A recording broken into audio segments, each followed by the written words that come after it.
All right, afternoon, everybody. It took half of my talk. Yes, I can recommend also for olive oil. I sure can do that. So, of course, when I was invited by the organizers, I was, delighted to come also because I had the opportunity to see old friends, speakers that we crossroad once in a while. And I think that this is a very fascinating, field. And for somebody like me that learned very recently about, the wisdom of complementary alternative medicine, because I'm in general, on the other side of the fence, I come here with a very unbiased mind to share what is the factual news about, not just celiac disease as the program originally mentioned, but what we now call the gluten-related disorders, because we are in a spectrum of conditions that are related to gluten. I know that you already enjoyed today many lectures discussing a little bit about that.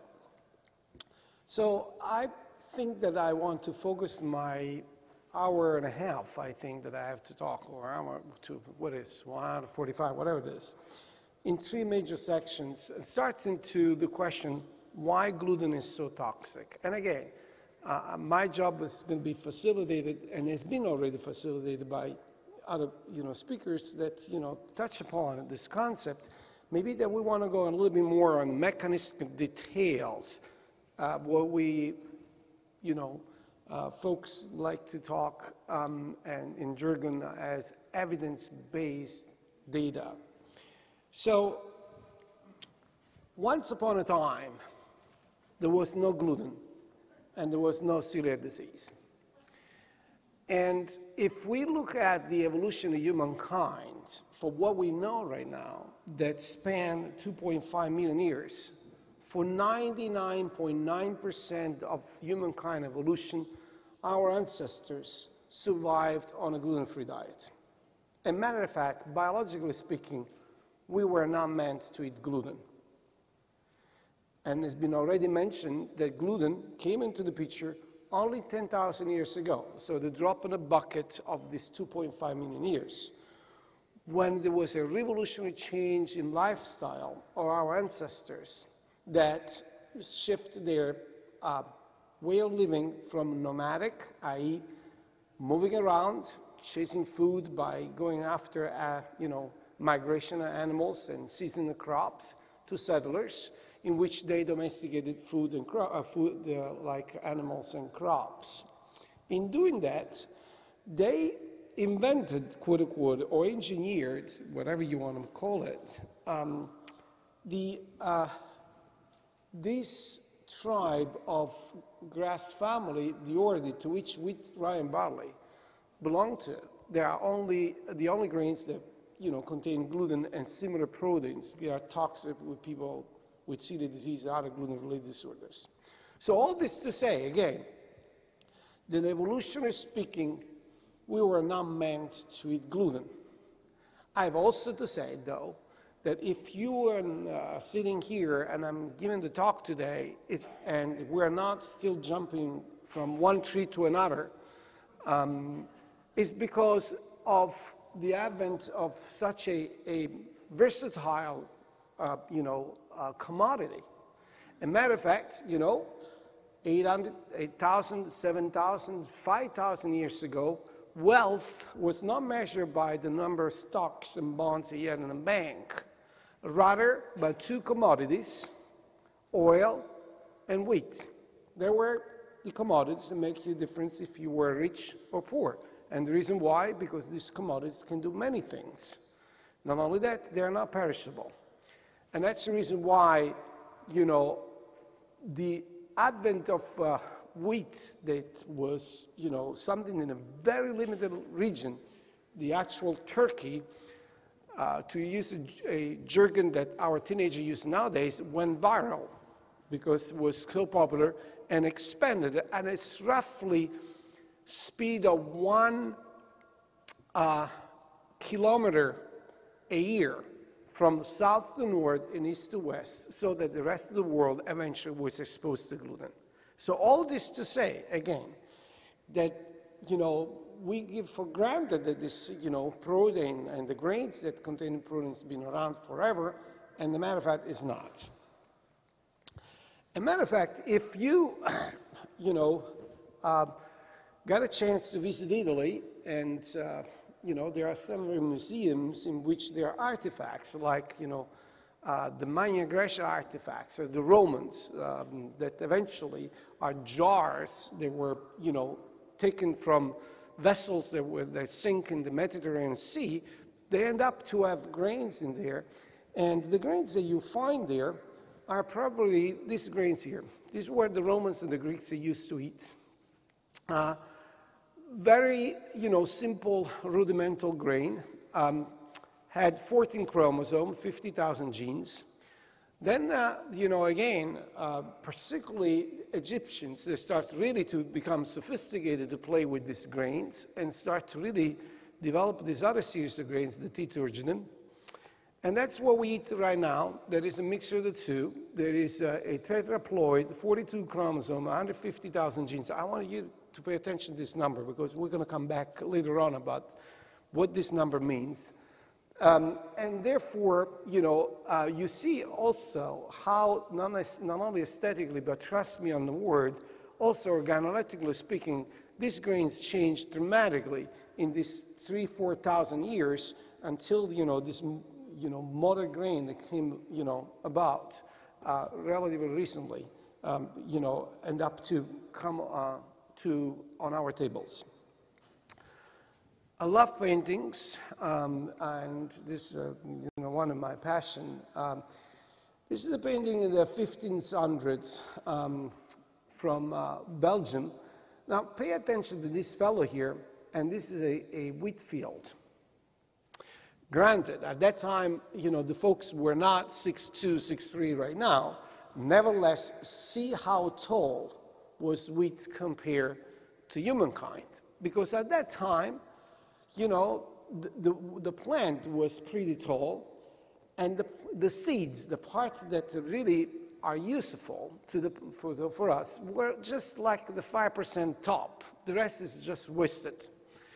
And in the next century or two, agronomers really play to trying to enrich the seed part so that the yield will be much better.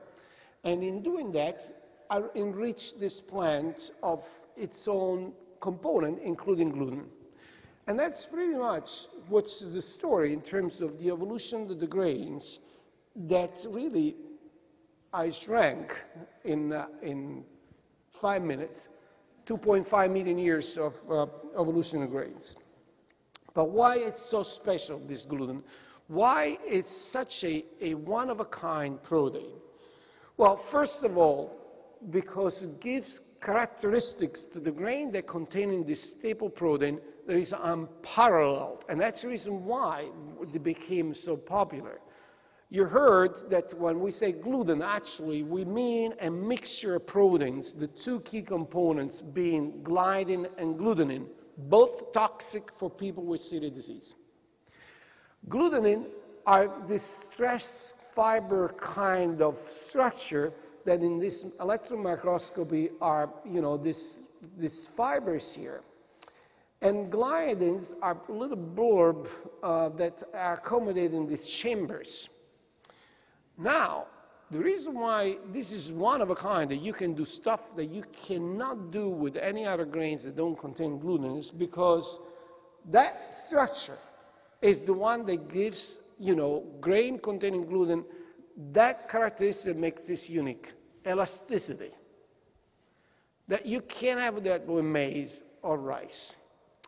And if you mix this with water and yeast, so much so that you can produce gas, and this gas is entrapped in these chambers, this puffs, grows. So you can have the beautiful croissant, the smelly baguette, you can make the pizza, stop, okay.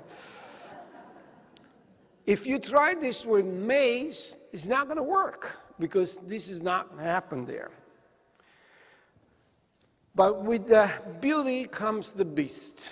because if you now zoom in and look at more specifically what this organoleptic characteristic that makes this protein so desirable are based upon, this is also the reason why we got in trouble when we are exposed to this protein.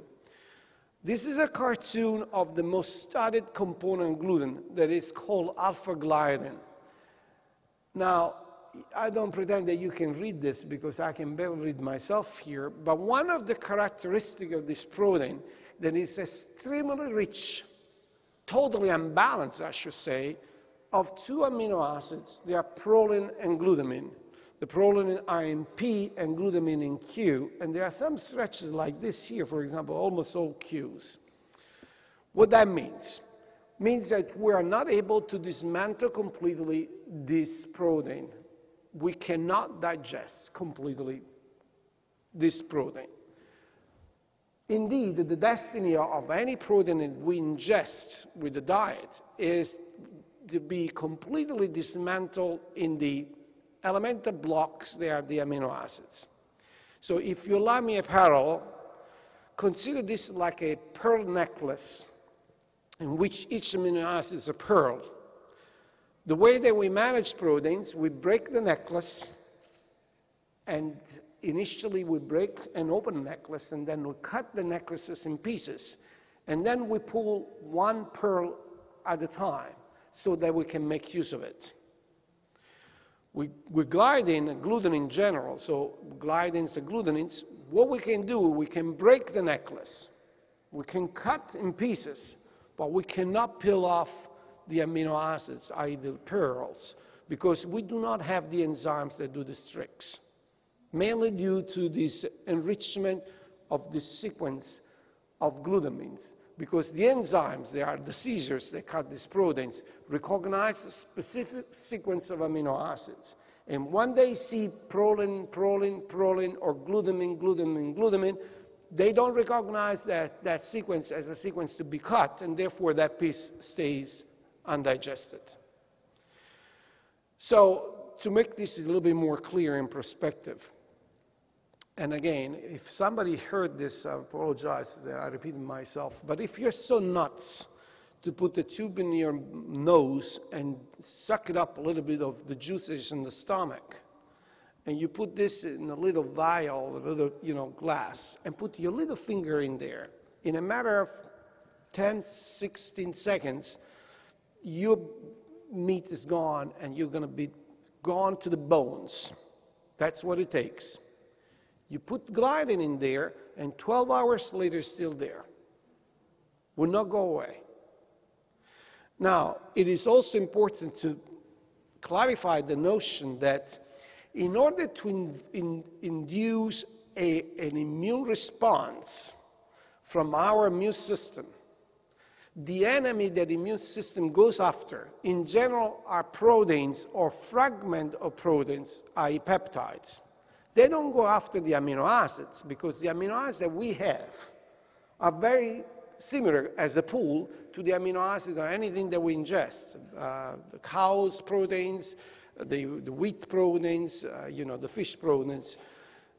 What makes the difference is the sequence of these amino acids that makes, proteins specific for cows as compared to human beings. And because the immune system is there to defend us against enemies that are not belonging to our body, if we are exposed to fragments of proteins that are not part of our body, what we call non-self, somehow, for example, because we have a leaky gut, then we have an immune response, and we generate a collateral damage that we call inflammation. And you heard already the concept, the inflammation is the heart and soul of what is the disease status, no matter what conditions you talk about, no matter what organ you're talking about. I can make an argument that any kind of disease, from cancer to infection, to autoimmunity, to Alzheimer, there is an inflammatory component.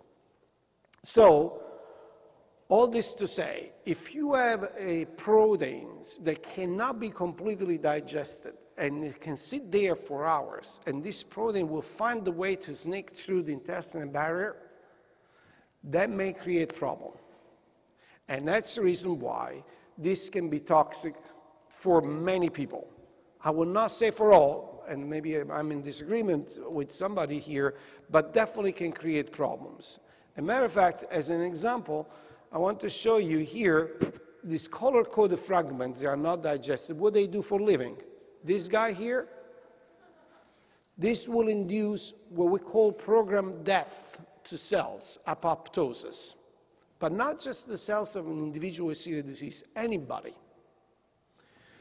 This fellow here is a super antigen. In other words, will induce a super exaggerated immune response and therefore an exaggerated inflammatory collateral damage when is exposed to the immune system of the host.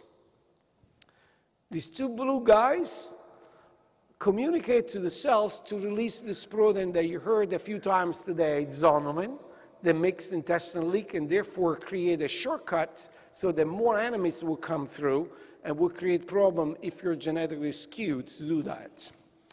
And this one here, I'm going to show you in a moment, very interesting fragment that call soldiers, immune cells, on a battlefield, i.e. the intestine, as a requirement to really face this enemy. And when you have the soldiers, these are armed soldiers. And when they got on the battlefield, the intestine, they create collateral damage, that is inflammation. So that's pretty much what we know in terms of mapping out what this fragment, undigested fragment of gluten can do to any of us. Now, there are people that may go through this process that will not even know, and people that will get, at the other end of the spectrum, extremely sick because of that. So, because of these two fragments, and because they can communicate to the cell to release zonulin and make the intestine leak, anybody that eat gluten will have a situation of a leaky gut. Anybody. Not just the people with celiac disease or gluten sensitivity, anybody. But the consequence of this, again, can be very different depending who you are. So, what are the steps, if you're genetically skewed, that you go through that eventually will put you over the edge and switch from a state of health of a state of disease? By the way, before that I keep going, am I losing you guys? Am I talking too technical? You sure? Because we'll start all over again, guys. We'll stay here until 10 o'clock. I'm on a mission. As David was with the brain, I'm on a mission with the guts. So, what are the possible steps that you go through when exposed to gluten that can lead to inflammation? And we will discuss also what we mean for inflammation. First and foremost, the very first thing that happens, you leak. And again, tomorrow we're going to get in deep details how this all really happened and what are the clinical consequences of that. The second thing that will happen immediately is that as soon as you have this breach of the intestinal barrier and there's this uncontrolled passage of this fragment and God knows what else, the soldiers are called on the battlefield. Because there is, imagine that you have this middle-aged city with the wall around, and the only way to get into the city is to have this bridge to come down. Now, somebody, blew off the walls, and enemies, these, attackers are coming in. The soldiers need to come and protect the city, and that's exactly what happened. If the soldiers do their job, everything stops here, and again, you will not have any consequences.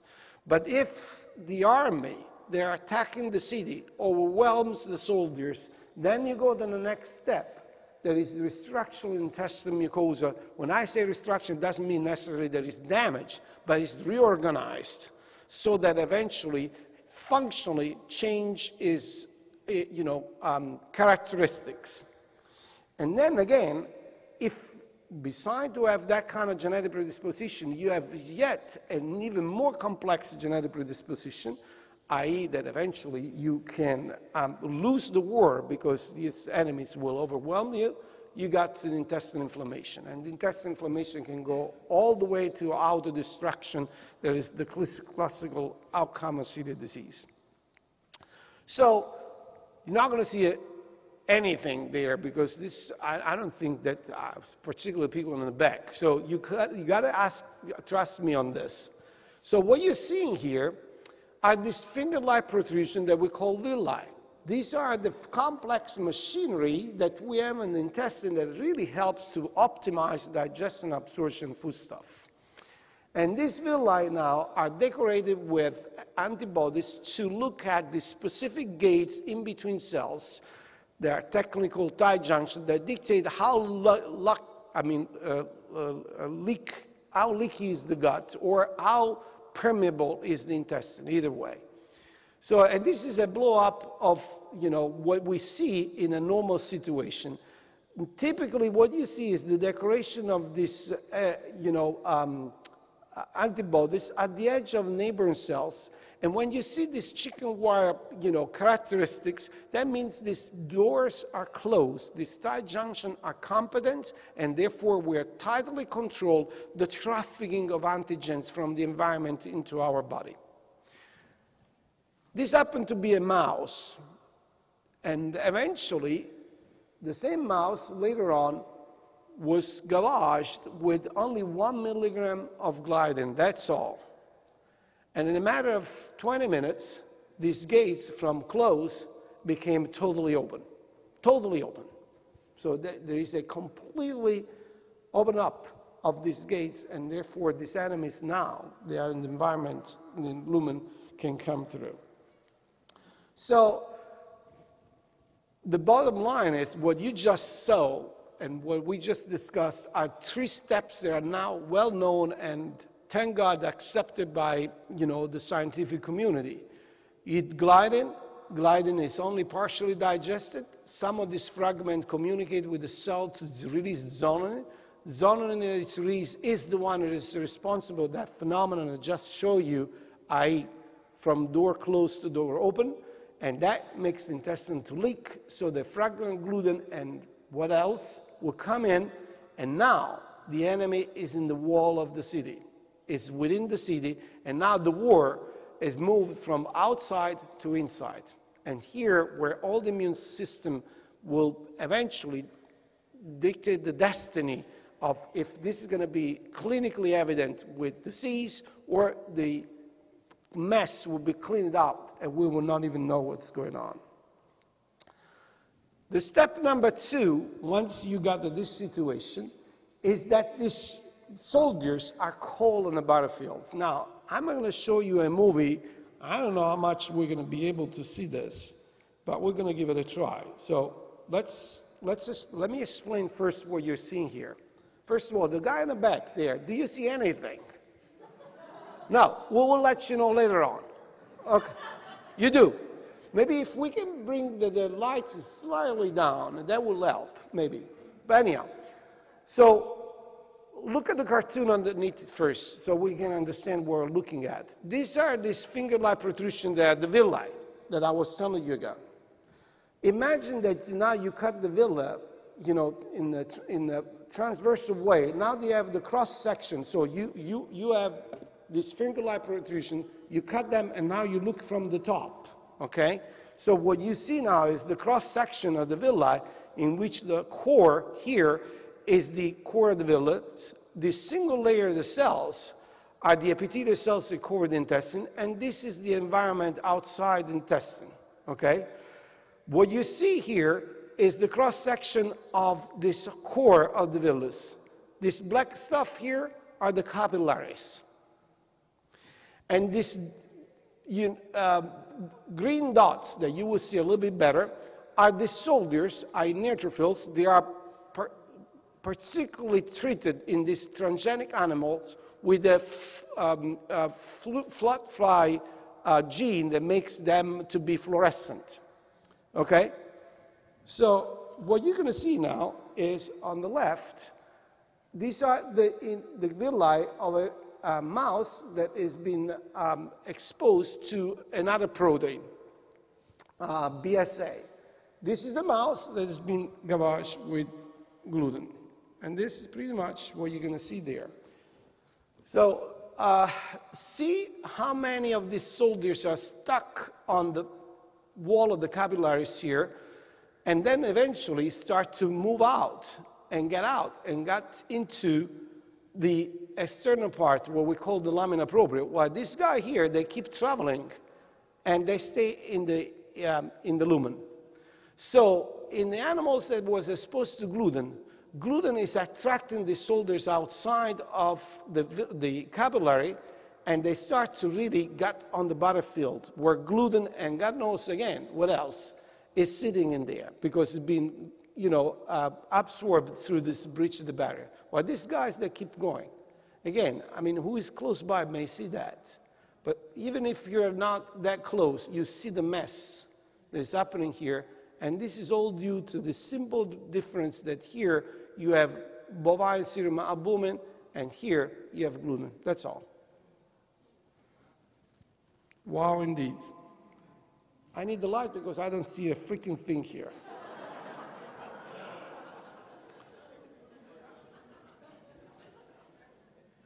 All right.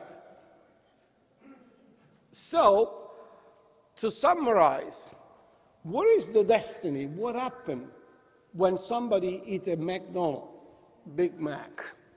Well, there are 3 steps.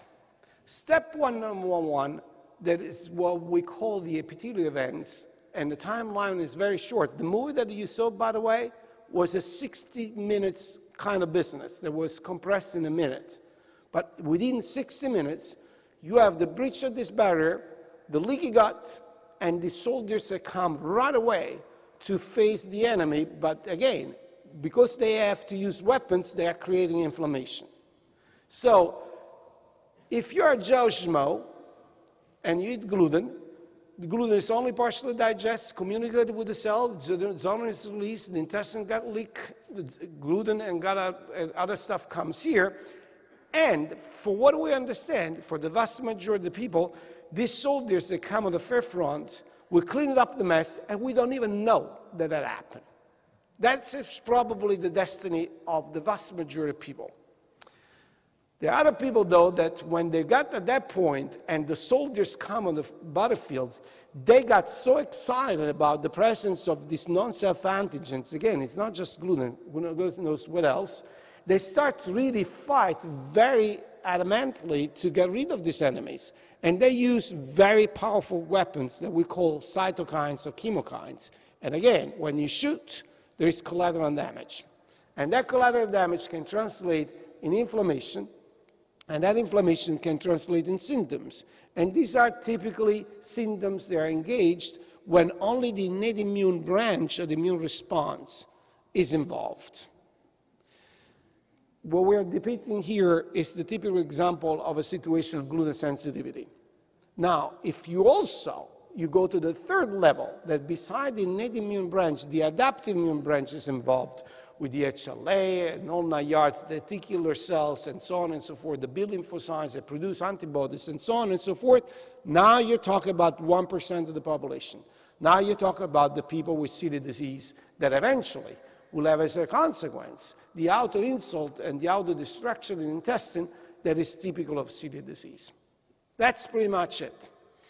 If I was here 3 years ago, all this was totally unknown, totally unknown. That's the news number 1, why gluten is toxic. News number 2, until the recent past, we thought that gluten is equal celiac disease, and that created a tremendous amount of confusion, particularly among my most traditional and conservative colleagues. They say, agreed, there is the dogma. If you got sick with gluten, you have to have celiac disease. If you do the test and you're negative for celiac disease, gluten is not a problem. Don't waste your time. Don't waste your time with the diet and so on and so forth, because the dogma is you don't have a celiac disease, you don't have a problem with gluten. Now, look at this. Anybody knows what is Google Trend? Nope? Okay.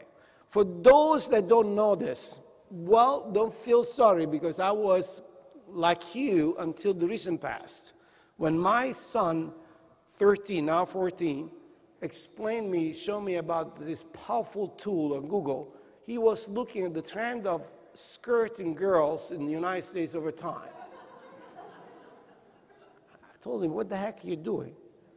He said, this is a science project at school. Or the length of the skirt of the girls. I said, who approved that project? Anyhow, so you can compare also different things. For example, in this case, I compared 3 diets, very popular diets, 2 of them at least, and I want you to really pay attention to the timeline. We're not talking about 1804, we're talking about 2004 here. The low-carb diet in yellow, the fat-free diet in red, and the gluten-free diet in blue. The gluten-free diet at that time was a ridiculous market, less than $100 million. Now, see the trend over time. From 2008 over, gluten crossed the other 2 lines and never looked back. As a matter of fact, we're talking about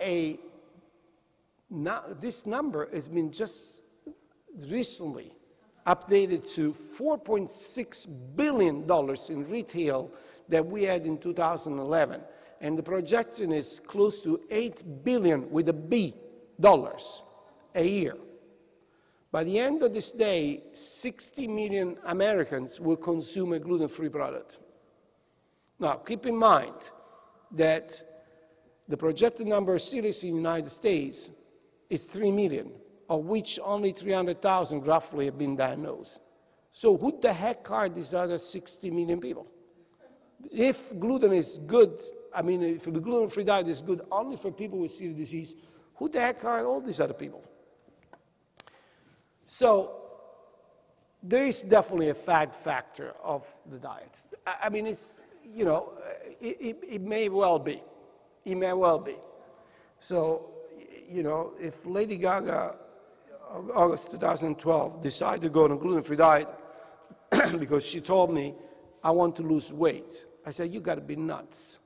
Have you guys seen Lady Gaga nearby? I mean, she's really anorexic. I don't think that she has to lose any other weight. But, you know, she decided to go on a gluten-free diet for that. But again, no, I will be dishonest by saying there is no such a thing as a fad factor. However, by the same token, if we want to be honest, we also have to admit that besides celiac disease, there are other conditions for which the gluten-free diet becomes a medical necessity.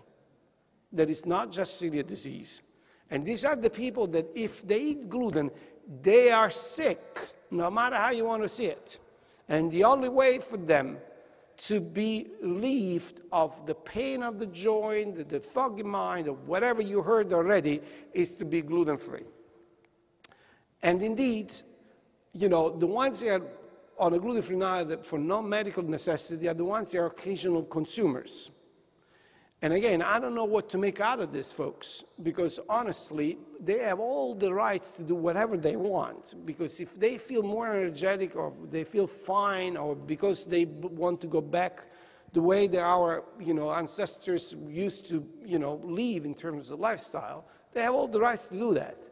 But the ones that are medical necessity, they capture very much my attention because these are the people that come to clinic. These are the ones that are sick. They are out of commission. And again, our mistake for many, many years was that we were totally blinded to anything other than celiac disease, the autoimmune response to exposure to gluten. Prevalence roughly 1%. Sure, we knew also that there is a wheat allergy component, much rarer than celiac disease. But again, what we missed, and we just learned relatively recently, is the third kid on the block here. This non-celiac gluten sensitivity, or gluten sensitivity, that, as you heard already, has mainly an innate immune component that drives the inflammatory process. Well, let's talk a little bit about these conditions. About celiac disease, I don't want to spend too much time because I have so many other things that are interesting to talk about. This has been said many times. But again, to set the record straight for those that don't know the history of medicine, that it's always a matter of wisdom to dig into history of medicine. We didn't know that gluten was the culprit of celiac disease for a long time. This condition supposedly was described the first time 2,008 years ago by a Greek, doctor. But it was this fellow here, a Dutch pediatrician, very recently, that connected the dots and linked celiac disease with gluten. Matter of fact, he made a very interesting observation. Before he discovered this link, the destiny of these kids was not great. 1/3 of them, 35%, would die of celiac disease. That was the destiny. The way that worked was that if somebody will eventually make the suspected diagnosis, a pediatrician, then we'll send these kids to the hospital, and the doctor at the hospital will say, yes, this is celiac disease.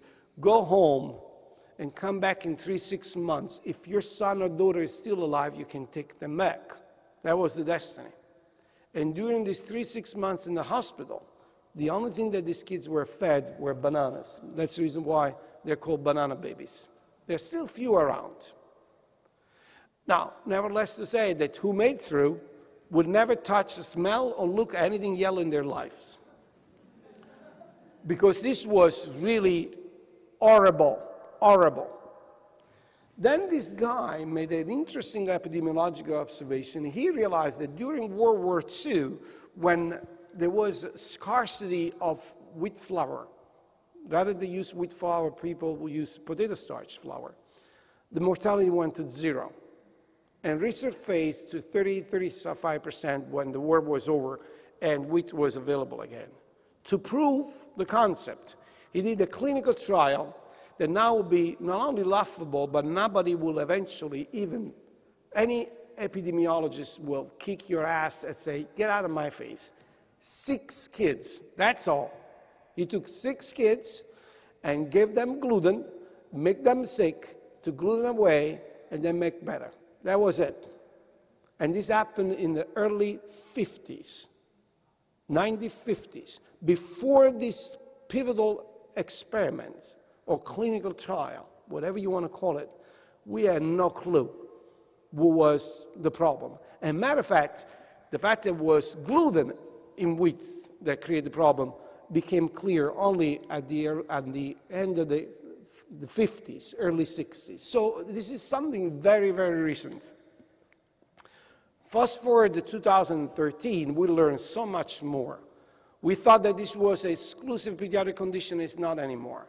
We thought that this was a food allergy. It's not anymore. We thought that to have celiac disease, you have to have fair skin. You have got to be from the North Pole. You have to be first cousin on Santa Claus. It's not true anymore.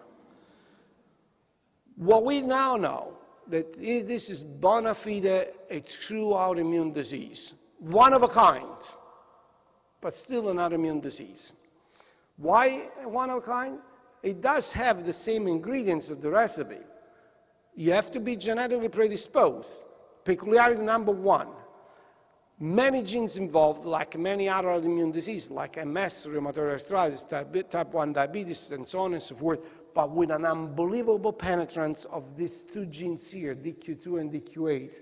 There are these HLA genes. They are present in almost the totality of people with celiac disease, 97, 98%. There is no other conditions with such high penetrance. Diabetes, there are similar HLA, haplotypes, but we're talking about 70%. Rheumatoid arthritis, 65%. Here we're talking about 98 plus.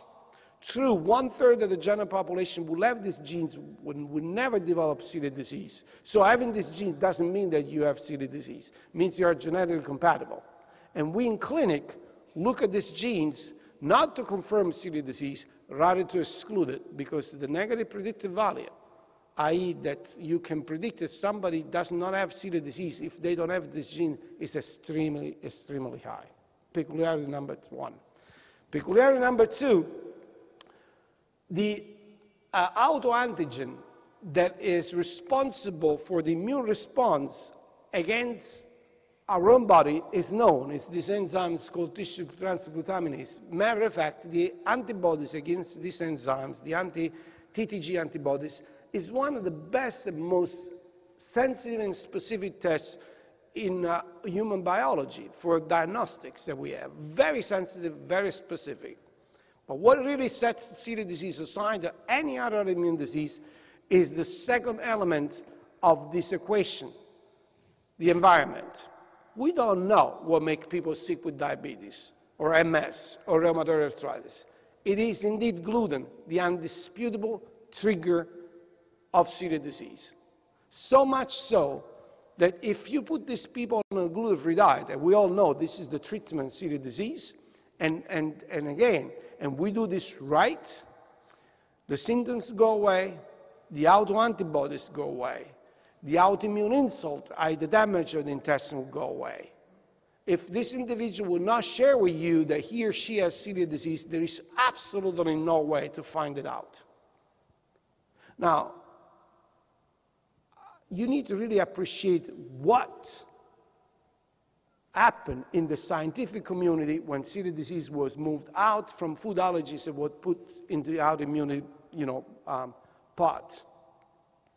The wisdom that is still strong among many people is that celiac disease, the autoimmunity is a one-way street. When you got there, there is nothing you can do about it. It's a way no return. The autoimmune system, the immune system goes in automatic, and your destiny is that you will be consumed by the autoimmune disease. Celiac disease is telling otherwise. It's telling us if you find a way to stop this interplay between the genes you're born with and the trigger from the environment, you can stop the autoimmune process and you can bring everything back. And now this is used as a one-of-a-kind autoimmune model to study conditions for which we have no understanding. What are the triggers from the environment? What is the results when these two elements, genes and environment, they come together? That's been the other confusion. You look at a classic textbook, that's what you look at. What we called in the past the classic celiac disease. Again, pediatric conditions, Caucasians, typical GI symptoms like, chronic diarrhea, big belly, lack of appetite, failure to thrive, and so on and so forth. When I was in medical school, they told me, this is the common denominator. You don't have to run tests or do anything to these kids. Look at the parents. If they have the hair up in the air, bag under the eyes, and the kids that's pissed off, this is celiac disease unless they prove otherwise. That was the way that I was taught to make the diagnosis. Now, this is a picture taken in London in the late 30s. If you look at something like this, the first thing that click in your mind, it should click in your mind at least, are the malnourished kids of the third world country, because they look exactly the same. These are malnourished kids, by all means. It's like kwashiorkor. The difference being that the malnourished kids in the third world country, they look like this because they don't have food. These kids look like that because they have all the food of this world, but will just go through because it would not be digested and absorbed, and therefore it's like they were starving. And that's the reason why they were dying. Now, look very, very carefully to this picture. Because if you will see anybody in your clinic like that, take your iPad, iPod, iPhone, something, and take a picture. Because you're not going to see this anymore. This is extremely, extremely rare. Extremely rare. What you see now is this. This is the real celiac disease.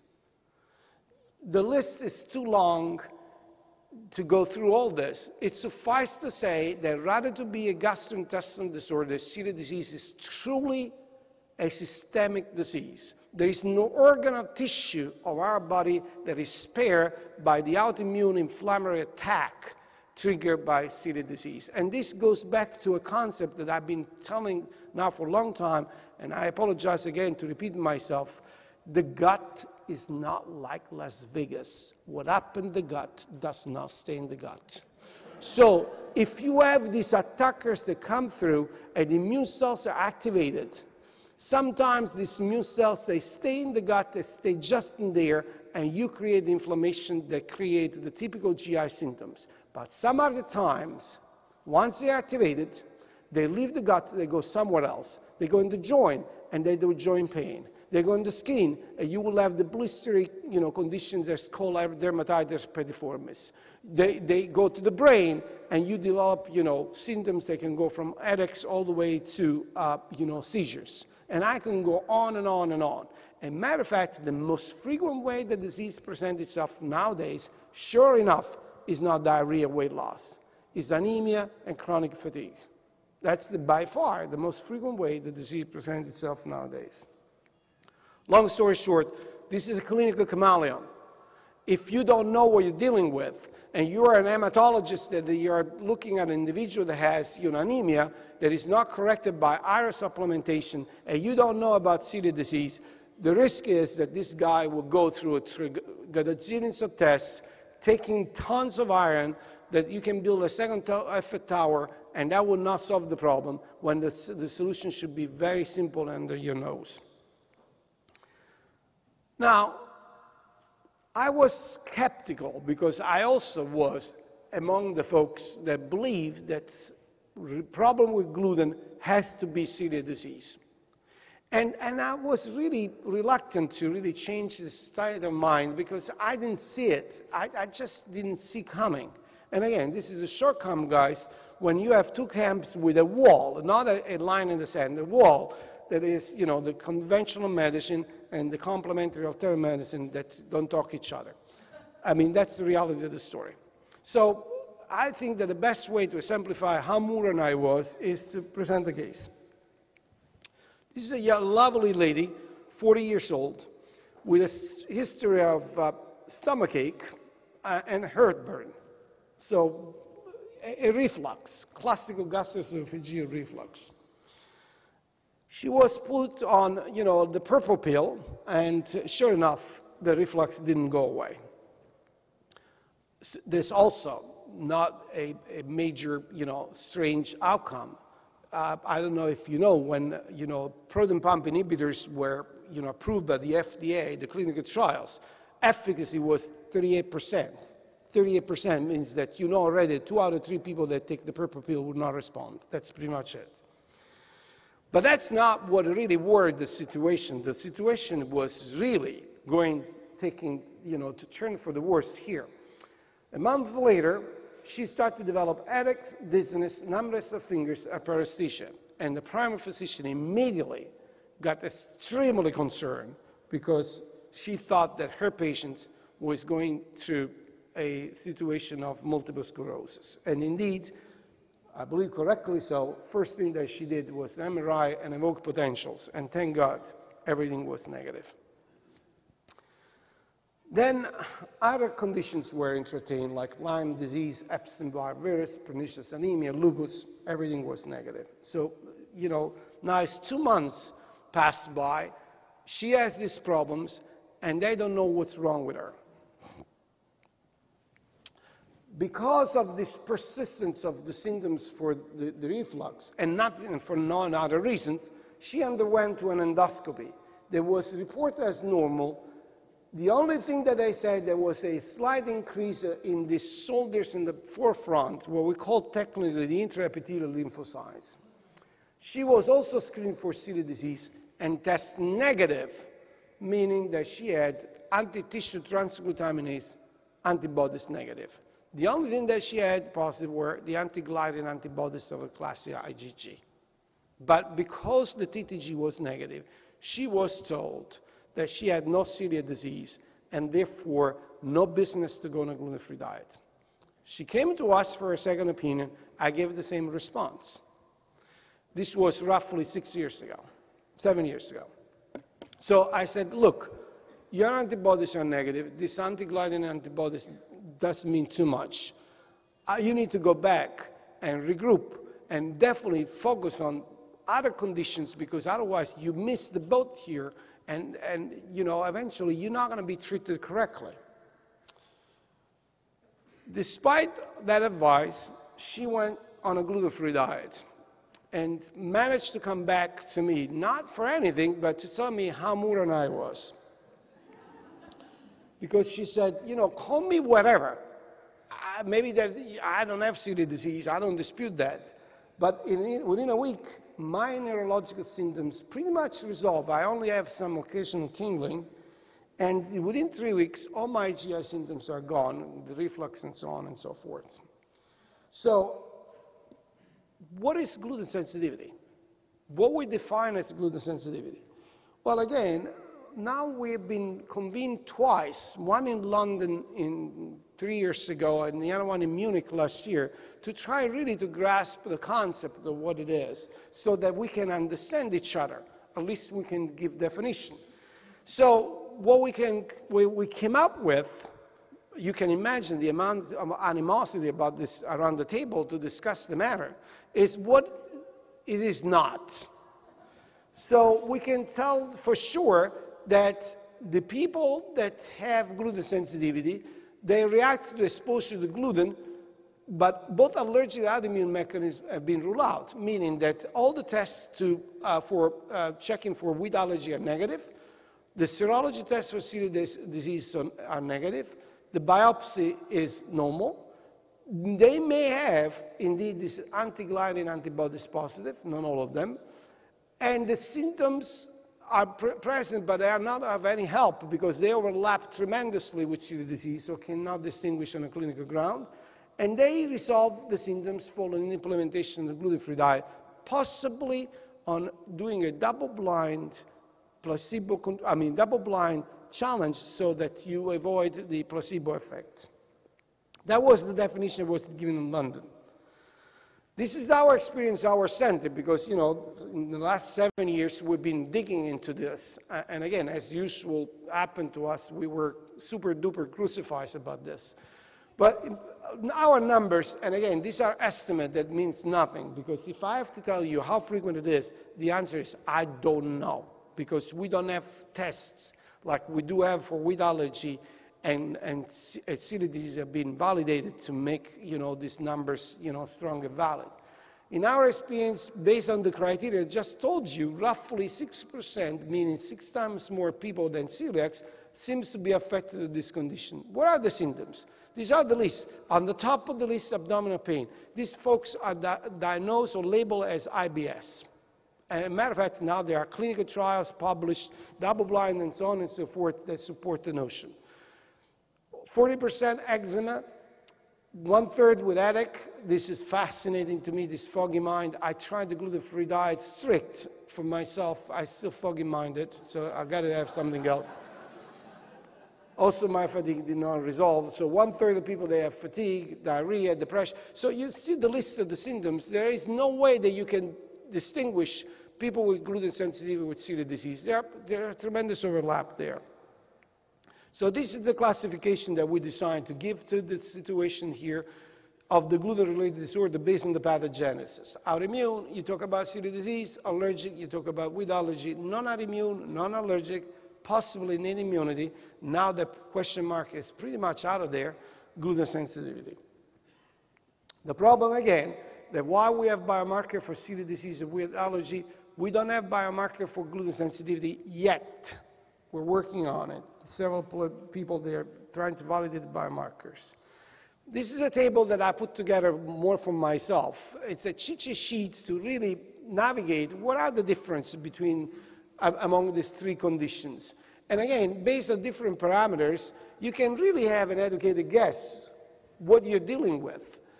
For example, the time interval between gluten exposure and certain symptoms can be measured in years with celiac disease. We know that people that can eat gluten for 50 years and then develop celiac disease later on.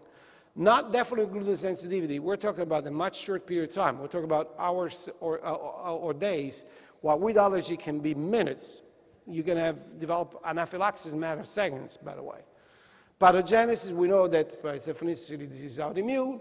Gluten sensitivity, now again, there is quite a strong consensus in innate immune and allergic for, of course, wheat allergy.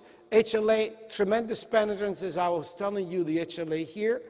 Gluten sensitivity is half away. 50% they are HLA positive, 50% are negative, while in the general population is 30-35%. That is pretty much what we see with allergy.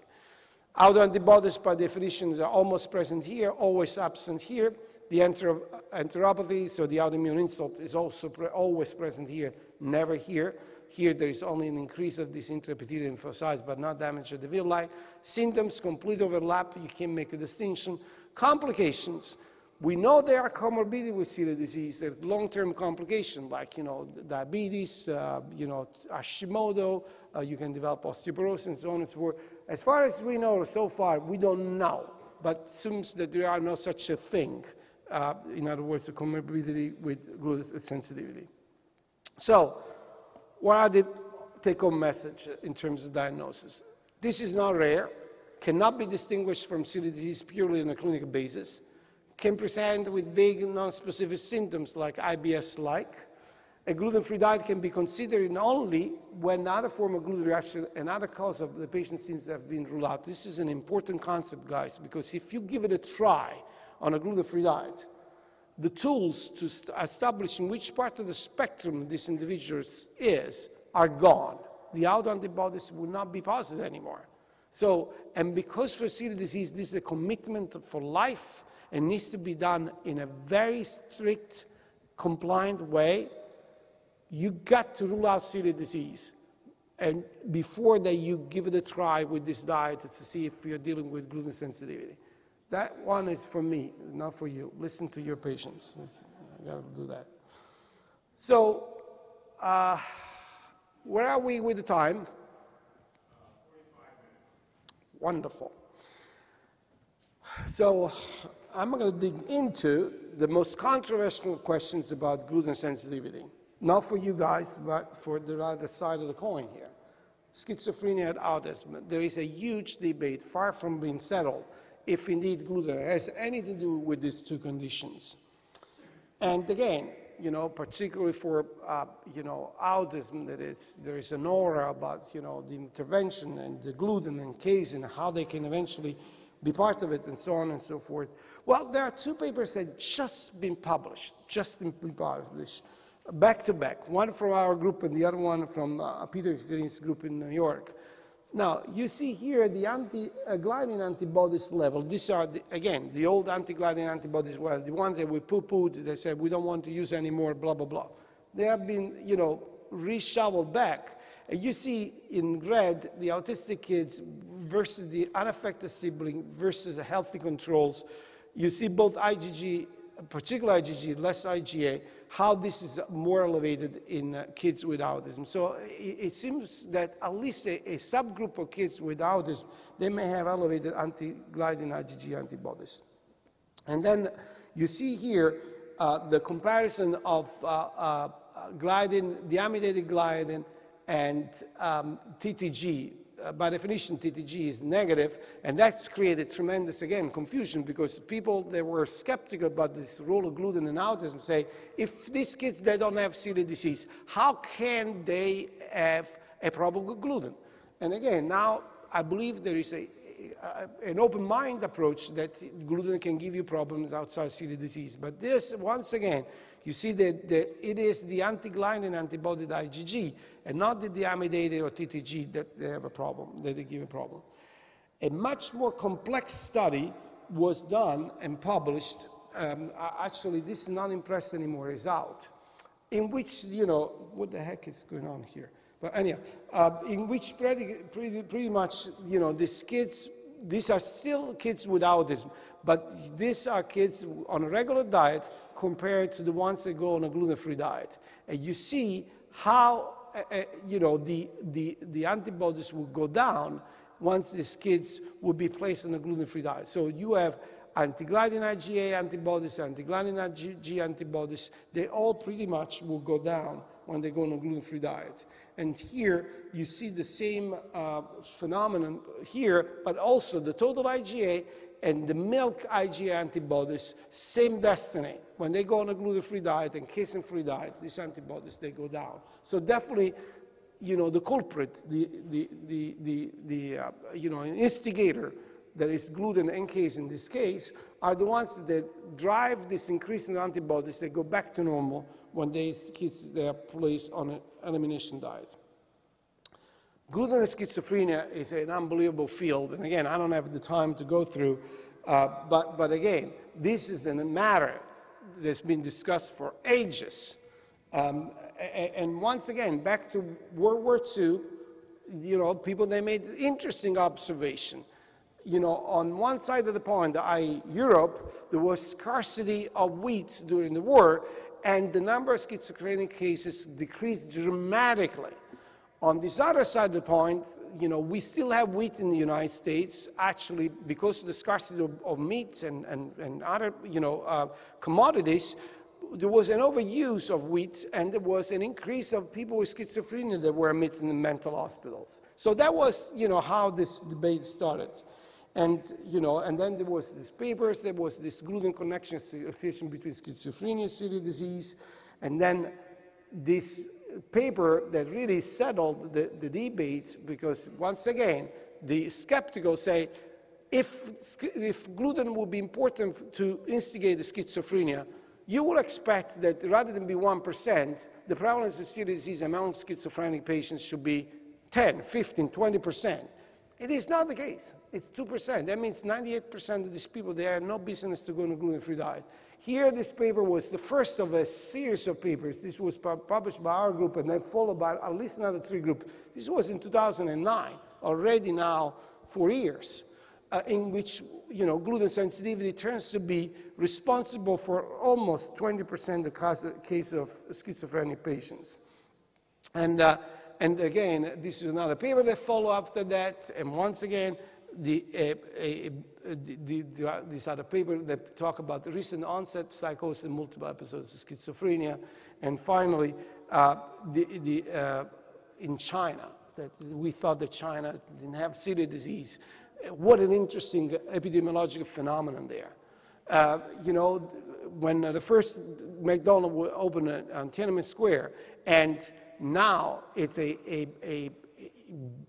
using the staple gluten versus rice is a social statement. That means you are, you know, claiming the ladder of the wealth in China. And we see in parallel this increase of gluten-related disorders, including the situation with schizophrenia in China. So how this comes about? There are 2 non-mutually exclusive theories how gluten can create problem in terms of behavior. One that they both start the same way. You eat gluten, partially digested, leaky gut comes in, and there is this cells that will go after, you have seen in that movie, and they're armed. Now, the problem is that once they got there, one theory said, well, you know, there is no inflammatory business here. These fragments that come through, some of them, they are structures similar to chemicals that control our behavior. They are called endorphins. As a matter of fact, from gliding, they are called glidorphins. For casein, they call casomorphins. I'm pretty sure that you know all this. And eventually, once absorbed, they go through the bloodstream and go to the blood-brain barrier, reach the brain, and make these people change behavior. And depending on their genetic background, they can develop schizophrenia, autism, or whatever.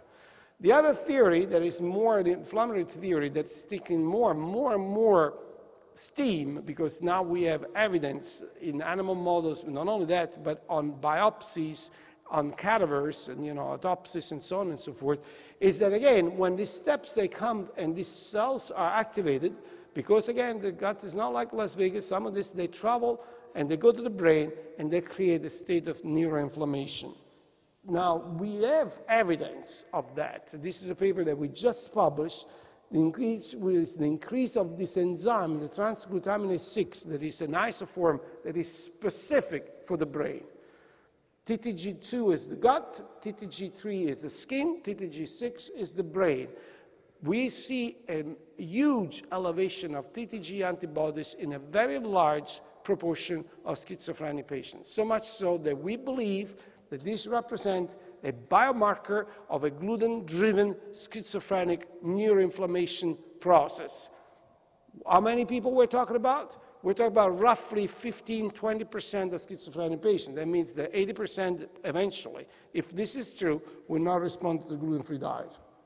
So the idea, the working hypothesis, again, you eat gluten, partially digested, the fragment that releases only leaky gut, this is activated, these folks will eventually either stay in the gut and create the enteropathy, or travel to the brain, The brain, when they got to the brain, you damage the cells, the enzymes, TTG6, that is an intracellular enzyme, leaks out. The antibodies, the immune system never seen this enzyme before, consider this something that it does not belong to our body. We mount an immune response that eventually can be detected in the blood as a biomarker of neuroinflammation.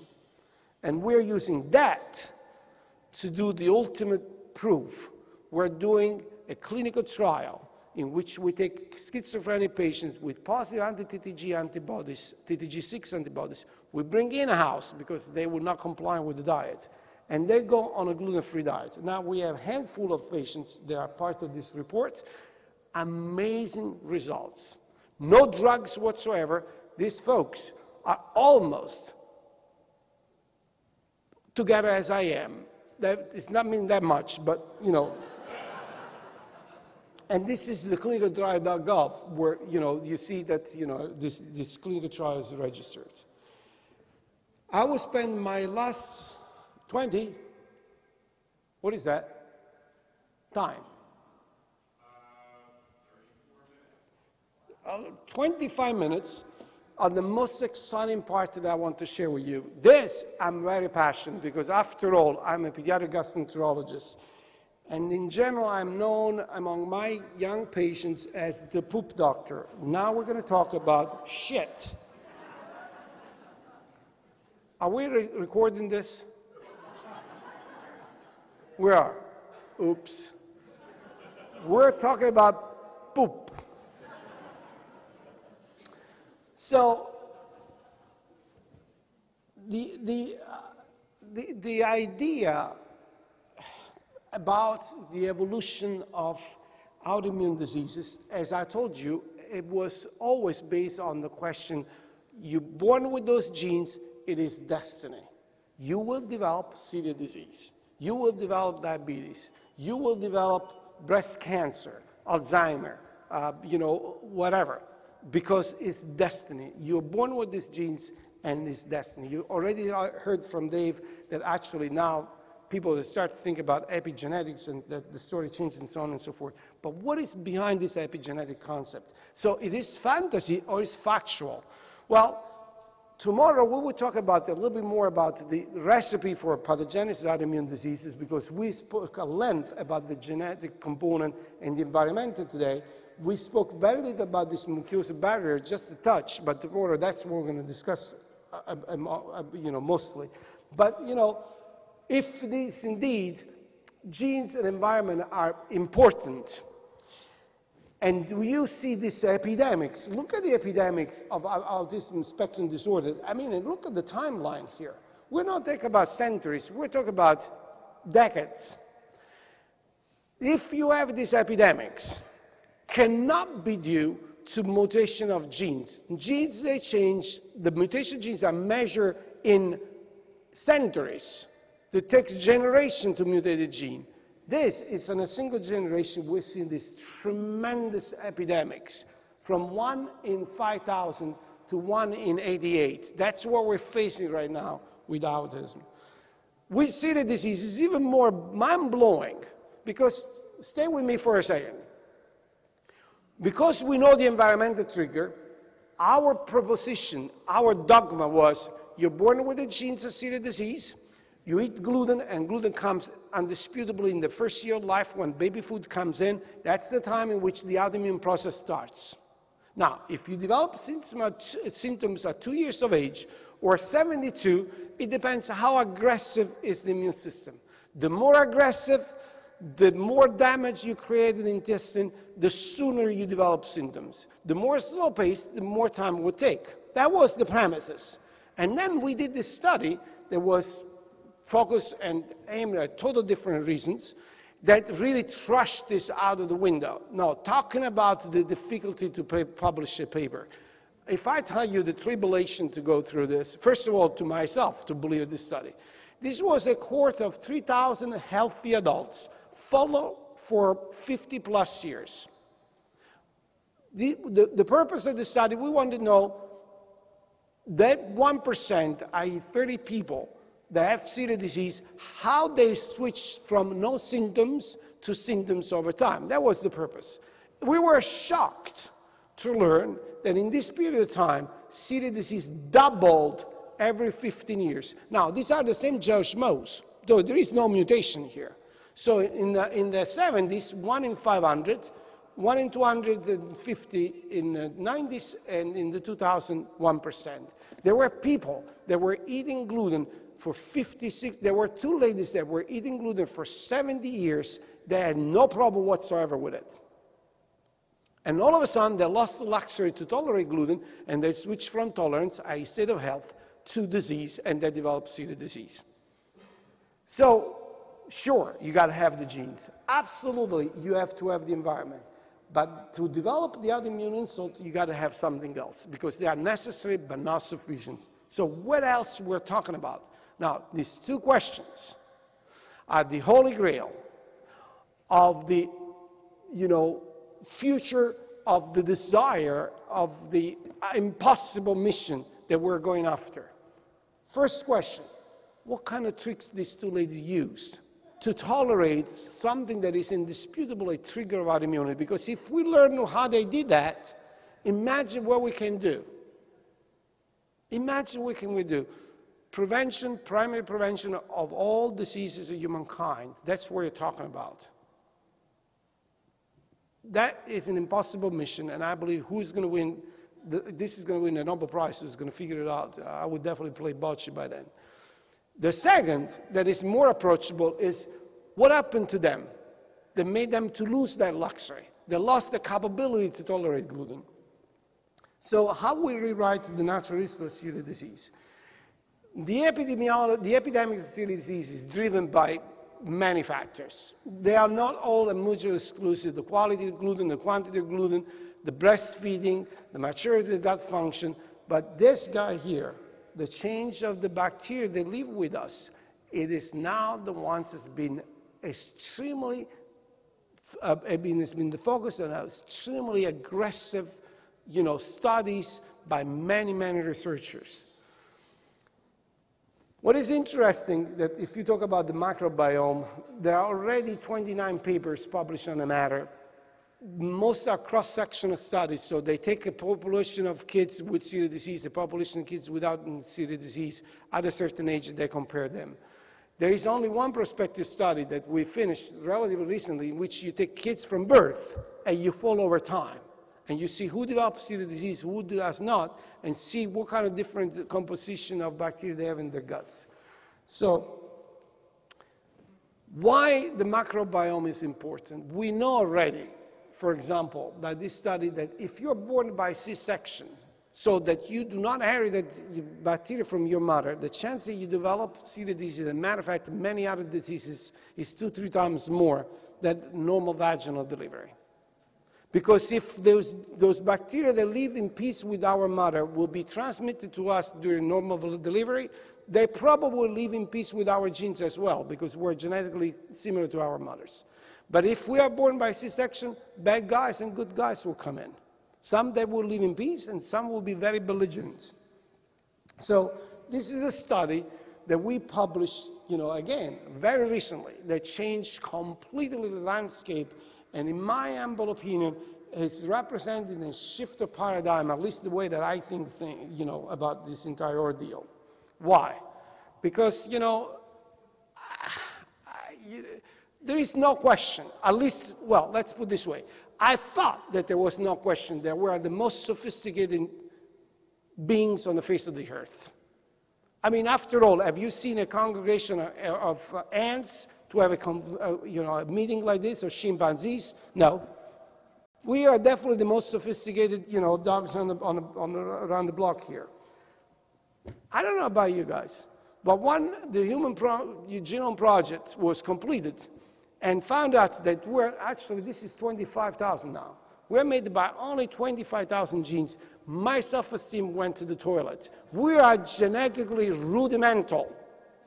When we were in elementary school to section the worm, the one that live under the ground, we're talking about 90,000 genes there, the worm. Do you remember what I told you? Pay attention to that number, the genes in wheat, 150,000 genes. So wheat, a plant, is 5 times more complex than we are, genetically speaking.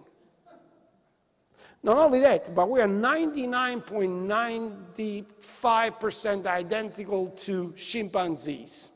Only 400 genes different. We are 92% identical to a mouse. A mouse. Have you ever seen a mouse that give a speech? Or did you entertain in a political discussion with a mouse? So how come that we're so complex? Unless we do not open our mind and realize that we live from birth to death, together with a parallel civilization, there is this complex, mix of bacteria that together generate 100 times more genes than we are, then we would not understand our complexity. So in other words, it is my opinion that we're made of 2 genomes. The human genomes, very rudimental, that we inherited from both parents, that is stable. If there is defective in the genome, will not go away because, if you have the genes for celiac disease or autism or schizophrenia or Alzheimer, it will not go away. And that's the end of the story. But we also have a second genome that is microbiome that, again, as I told you, if we're lucky, we inherit them from our mothers, and different from the human genome is extremely dynamic, can change all the time. And that's the essence of epigenetics. So in other words, if you consider, and forgive me again, I showed this many times, but if you consider the human genome as a piano with 30,000 notes or 25,000, whatever we have, one for each gene, and let's say that 300 of these notes are defective because if you struck this, you play the song celiac or diabetes or whatever you like it, that piano would not, give any sound unless there is a piano player, i.e. somebody that sits there and play the piano. And the piano player, in my humble opinion, is the microbiome. That is extremely dynamic. It can change over time. Depends who sits at the piano. You have different kind of music comes out. So back to these 2 ladies that for 70 years were able to tolerate gluten. Let's say that they have, for 70 years, Elton John sitting there, touching 200 to 300 notes that you got to touch in order to play the song Celiac. Despite that they had those genes, they didn't develop it. And let's say that at some point, when they turned in the 70s, they had a surgery, they took antibiotics, they took a trip to Cancun to have fun down there, or, whatever. Now they have the microbiome that changed from this guy, let's say, to Ray Charles. Ray Charles now can touch all the notes, and here we go, to play the song of celiac even at 70. Because this is the only way that I can explain the inexplicable. And how you can figure it out, now we have a way. I.e., when these 2 parallel worlds, the human genome and the microbiome, will play together, what you do, you activate specific metabolic pathways. And when you do that, you produce, substances, metabolites, that can tell you who is sitting at the piano. So, if you hear music pop, so you have a metabolic profile that suggests that this guy is sitting, you know they are safe because this guy cannot touch all the genes that make you develop celiac disease. But if you all of a sudden, you see this coming up, you know that this guy is sitting there, and therefore it's a matter of time, and this individual will develop whatever. Is this fantasy? Absolutely not, guys. Let me go straight to the point. So this is, for example, the metabolome analysis of these prospective studies that I was telling you about celiac disease. Yeah, right. I don't see that either. What is 15, 10, 5? What is that? What? 20. I'm done. No, I'm done. So see this blue line. This was a kid that developed celiac disease. Look at this black line. This is a kid that developed type 1 diabetes. Now, that metabolite that happens to be lactate, that is a metabolite produced by a microorganism that is a good guy, that's called lactobacillus, went up, and as soon as it started to go down, 6 months later, this guy lost tolerance, developed celiac disease. This is incomplete, but it was the same story. This guy went up and then went down, and roughly 2.5 years, this guy developed type 1 diabetes. So if this pilot study can be expanded to large numbers, do you realize what we have in our hands here? The power to see in the future who is going to come down with an autoimmune process. Imagine that.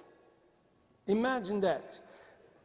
If you take the urine and look at metabolites, now you can start to segregate who are the normal people, the one in red, in black, who are the siblings of people with autism, the one in blue, and the ones that have autism, they are way different from the others. Magic? No. This is what we're going to do in terms of profession of our, our profession here. Same story here. You see control here, autistic here, well separated. So what is pretty much the future and how this really translated? Let me go straight to the point. The best way to predict the future is to create it. Yes, it's cheating, but this is the way to do it. Because if we create it, we know what's going to happen. And the reason why there is a lot of animosity between traditional medicine and complementary medicine is because we see life in a polarized way. We are both wrong, and there is a word of wisdom when you say it's like dating. You got to really give in a little bit and find ourselves on a common ground. How? What I'm talking about? Classical example. Traditional medicine debated this issue on a gluten-free diet, is true, not true, and so on and so forth, and go for what they call the Cochrane analysis, that is the ultimate way to say who is right, who is wrong. And the Cochrane analysis concluded that of all the studies so far that have been published in autism and the goodness of putting these kids on a gluten-free diet boils down to 6 studies. 3 of the 6 studies say that the gluten-free diet does nothing and therefore is useless. The other 3 studies say that the gluten-free diet is very useful and therefore the kids should go on a gluten-free diet. Conclusion, we don't know. The best way to do it is to increase the number of studies to see who is right, who is wrong. Like to say, this is garbage. If you put more garbage, we will find out what the heck is going on. The reality of the story is that if we accepted these conditions, all the conditions of humankind are not homogeneous conditions, but are final destination. And how you got there can be different paths. For example, with autism, it is possible that, a certain percentage, they have autism because of dysbiosis in the gut, other with a genetic mutation, other with oxidative stress, and so on and so forth. And let's say that 20%, they reach their final destination through the gluten sensitivity.